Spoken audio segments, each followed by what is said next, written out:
धेनुमुदराम् अमृतकृत्य ग्रासमुद्रया ॐ प्राणाय स्वाहा ॐ अपानाय स्वाहा ॐ व्यानाय स्वाहा ॐ उदानाय स्वाहा ॐ समानाय स्वाहा ॐ ब्रह्मणे नमः।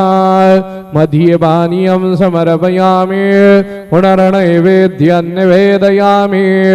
ॐ प्राणाय स्वाहा ॐ अपानाय स्वाहा ॐ व्यानाय स्वाहा ॐ उदानाय स्वाहा ॐ समानाय स्वाहा ॐ ब्रह्मणे नमः।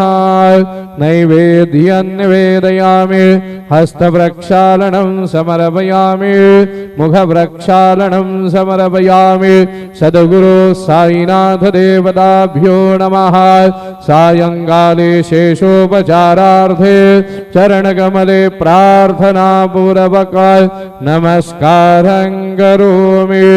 श्री सच्चिदानंद सद्गुरु साईनाथ महाराज के जय।